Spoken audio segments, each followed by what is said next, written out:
Tradicionāli katru gadu dažādos Latvijas novados notiek grāmatu svētki. Apmeklētājiem šajā pasākumā visas dienas garumā ir iespējams iegādāties jaunāko lasāmvielu, apmeklēt dažādām gaumēm un vecuma grupām diskusijas, kurās uzstājas dažādu jomu pārstāvji.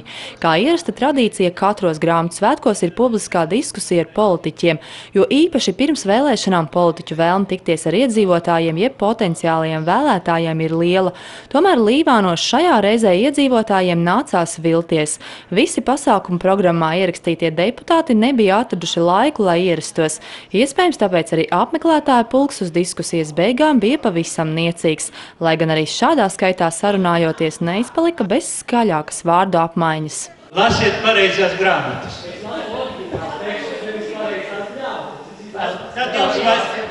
Tad jums vajadzētu zināt.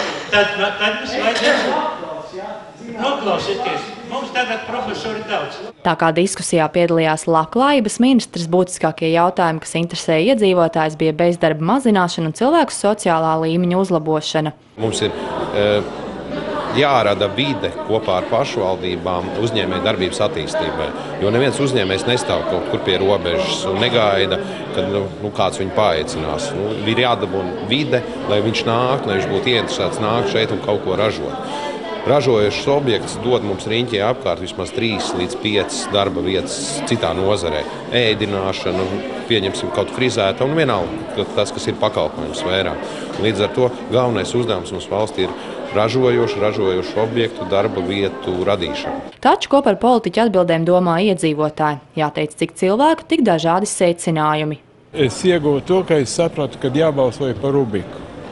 Jo tas ir cilvēks, var sakot, kas domā par jaunatni, par veciem cilvēkiem un par Latvijas nākotni. Noteikti ir vērts atnākt. Ieguvums, kaut kādas varbūt nedaudz likuma projektus, ko viņi ir iecerējuši gan pensionāriem, gan darbiniekiem. Bija vērts. Mēs varam runāt skaistus vārdus, ja?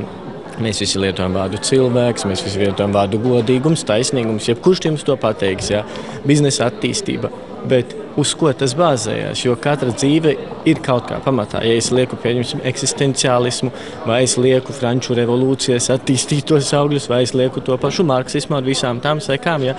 Vai es lieku humānismu, vai es lieku dabiskās tiesības. Ja? Un tad es uzreiz dzirdot šo filozofisko skolu, es uzreiz zinu, kur tas mani aizvedīs. Man pat dažreiz bija žēl Rubika, viņš tomēr bija atbraucis, bet Vaidere, Kariņš, Bērziņš vispār aizgāja mūsu klaušu, jutāmies vīlušies. Tā, neko jau neuzzinājām. Vecās tildas, vecie Kariņi, tā par velti nakts, piedodiet. Tā diskusija tā kā neapmierināja. Nē, tas viss jau ir cik reizes dzirdēts un kāpēc tas jāklausās vēl un jātērē laiks, kāpēc? Ja viņi neuzskata par vajadzīgu, rakstīts ir, ka būs, bet viņi nekad te nav bijuši. Un kāpēc man ir jāiet uz Eiropas parlamenta vēlēšanām, ja neviens mūs neuzskata par vajadzīgiem te vispār atbraukt un kaut ko pateikt? Rubiks kaut izteica savu viedokli, lai arī kā tas bija, vai ne? Bet citi vispār neatbrauc. Citi izgāja no zāles, citi vispār Bērziņš nerunāja.